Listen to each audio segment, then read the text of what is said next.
ओडिशार बाबा दिल्ली रे 17 स्त्री लोग प्रेग्नेंट कर दी बाबा चैतन्य दास। अरे बाप रे घर चटिया किए से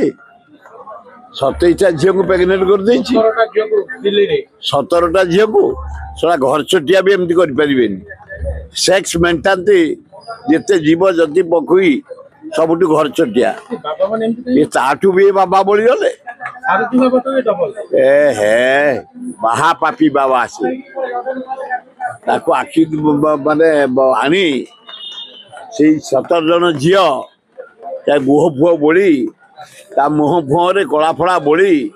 रास्ता चलेले से गोटे सचेतन हंता गोटा कि कदर्य बाबा बाबा ना होती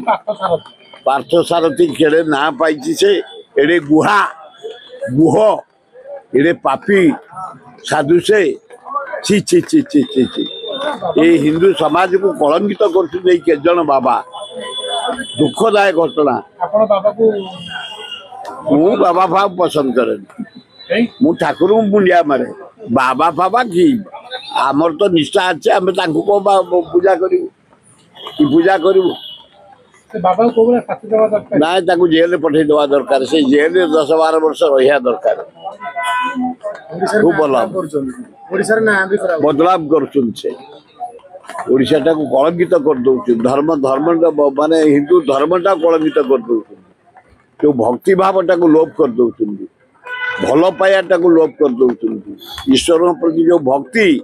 साधु मान जरिया रे नष्ट हो जाउछ बाबा मान को आपण को कहिबे बाबा माने बहु बाबा पवित्र बाबा अछंती हमर इतिहास जब देखिबो जदि देखिबो इतिहास बहु बाबा हमर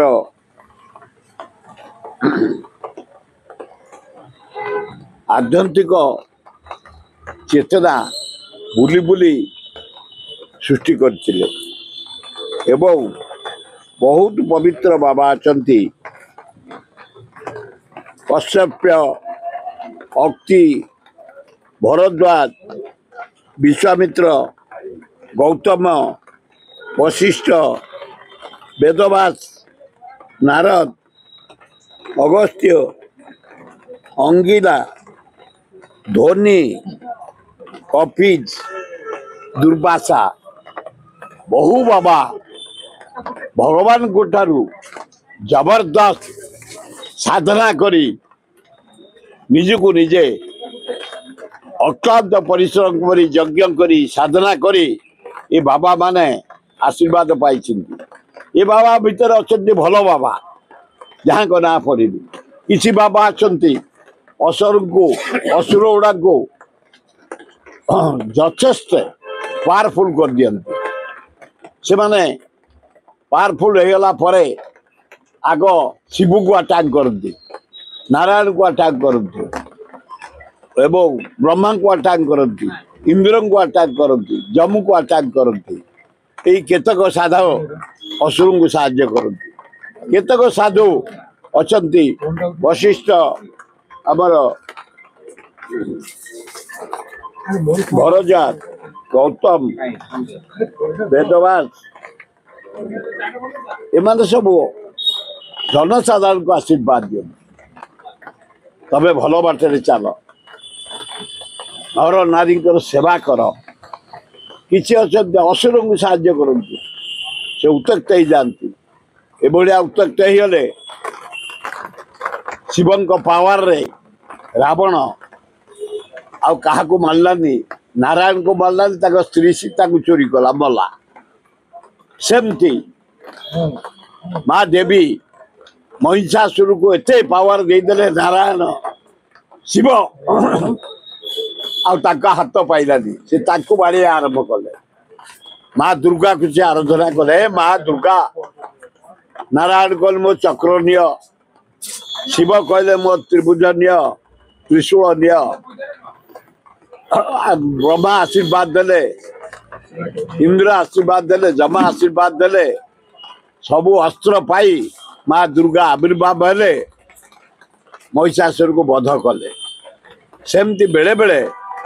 साधु मान सत मान कदर्य सत भापड़ती राक्षस पाली जाते राक्षस को आशीर्वाद दे ଆଉ କେତେ ଗୁଡ଼ିଏ ଅଛନ୍ତି ନାରାୟଣଙ୍କୁ ଆଶୀର୍ବାଦ ଆଣି ଆଶୀର୍ବାଦ ଦିଅନ୍ତି ଜନସାଧାରଣଙ୍କ ପାଇଁ। ତେଣୁ ସବୁ ଯୁଗରେ କିଛି ସାଧୁ ଭଲ ଅଛନ୍ତି, କିଛି ସାଧୁ ରାକ୍ଷସ ଚରିତ୍ର ଅଛନ୍ତି। ତାର ମୁକାବିଲା ହୁଏ ଯେତେବେଳେ ଧର୍ମ କମିଯାଏ, ପାପ ବଢ଼ିଯାଏ। ମହିଷାସୁର, ରାବଣ ଏବଂ ଆମର କୁମ୍ଭକର୍ଣ୍ଣ ଏସବୁ ଅସୁରଙ୍କୁ ଯେତେବେଳେ ଅତି ଅନ୍ୟାୟ କରିଛନ୍ତି ତାଙ୍କୁ ହତ୍ୟା କରାଯାଇଛି। ତେଣୁ ଏ ଯୁଗେ ଯୁଗେ ଅଛି। ନାଇଁ କିଛି ବାବା ସେତେବେଳେ ଯୋଉମାନେ ରାକ୍ଷସକୁ ଆଶୀର୍ବାଦ ଦଉଥିଲେ ସେ ଖାଲି ନାରୀକି ଅତ୍ୟାଚାର କରୁଥିଲେ। ତାଙ୍କୁ ଭଗବାନ ଗଣେଶ ରୂପରେ ହତ୍ୟା କରିଛନ୍ତି, ତାଙ୍କୁ କାର୍ତ୍ତିକ ରୂପରେ ହତ୍ୟା କରିଛନ୍ତି, ତାଙ୍କୁ ଦୁର୍ଗା ରୂପରେ ହତ୍ୟା କରିଛନ୍ତି, ତାଙ୍କୁ ଶିବ ରୂପରେ ହତ୍ୟା କରିଛନ୍ତି। ଯୁଗେ ଯୁଗେ ରହିଛି ବ୍ରହ୍ମାଣ୍ଡରେ, ସ୍ୱର୍ଗ ମର୍ତ୍ତ୍ୟ ପାତାଳରେ କିଛି ପାପୀ ସାଧୁ, କିଛି ଭଲ ସାଧୁ, ବିଶ୍ୱାମିତ୍ର ଭଳିଆ ଭଲ ସାଧୁ ଆଶୀର୍ବାଦ ଦିଅନ୍ତି ଏ ପୃଥିବୀରେ ଜଗତରେ ଶାନ୍ତି ଆଣିବା ପାଇଁ।